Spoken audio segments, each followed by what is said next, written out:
Hey guys, into the end here again, playing the quote-unquote Dark Armory deck that I've just renamed Smuggler Control, mainly because there's only 3 pieces of relic weapon left, so I don't think calling it Dark Armory or an Armory deck is apt. So I've renamed it. Okay. Let's start. This might be one of the last games that I will record. This is the 6th video. The other 5 videos I recorded, I will upload to YouTube as well. I think so far on the video, on camera, I am 1 loss and 4 wins, plus this game.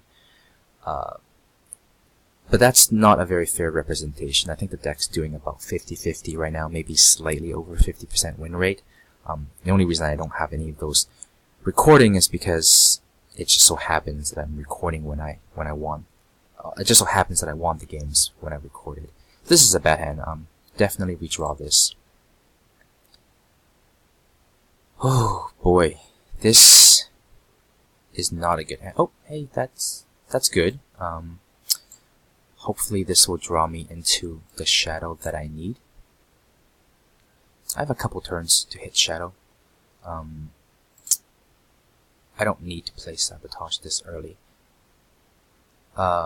This is very clearly Rakano played. If I can play this before he hits 4 power, I can grab the hammer or the Deep Forge plate. That would be ideal.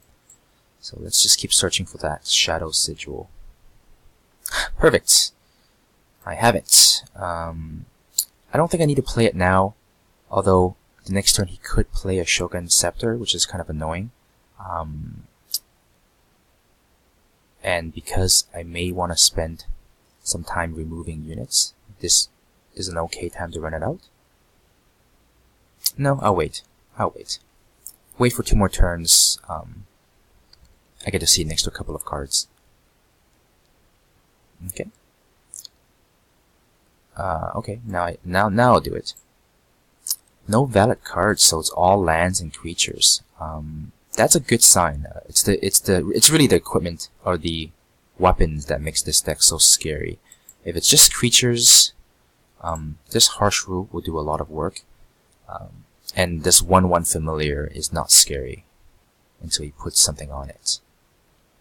Okay, so he just drew that because it wasn't in his hand last turn. This is problematic because I have no way to kill it for quite some time. In fact, I don't have anything in my hand that can deal with this 3/2 sword. That's unfortunate. It's also really...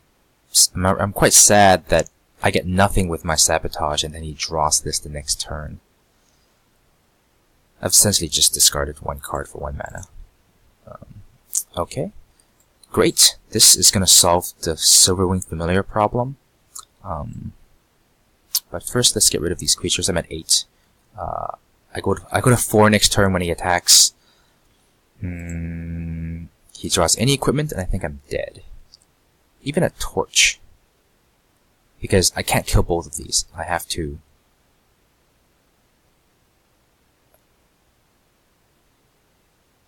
This is quite good.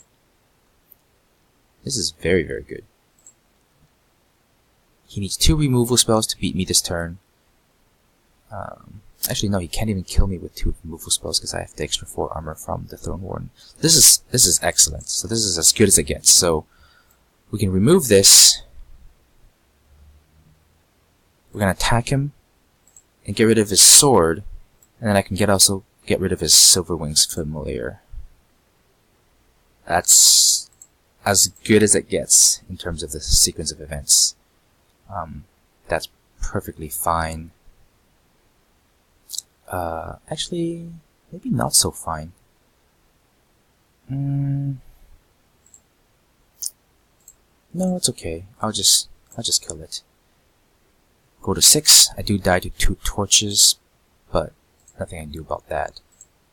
There's nothing to bring back with the stash, so I hope he doesn't draw any burn spells. Okay. Now I'm doing really, really good. think my best draws will be sigils or power sources. I'll play this to see what he has in his hand. Yeah, and this is the reason why I don't run the sword in this deck. Is exactly when this happens. It's a dead card in your hand because your opponent has a creature that you can't kill with it.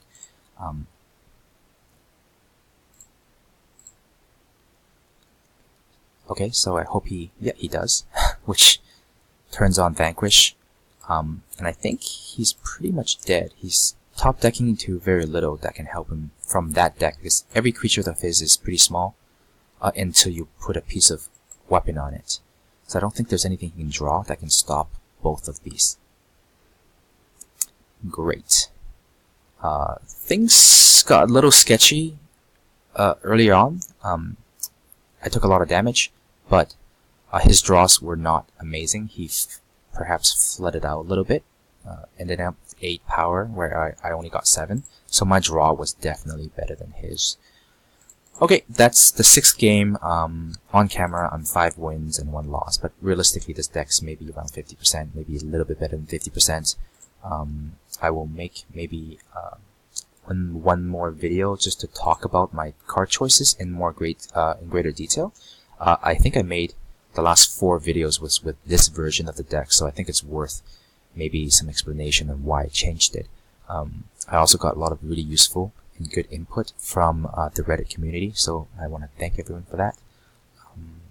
So yeah, I will make another video to talk about the deck.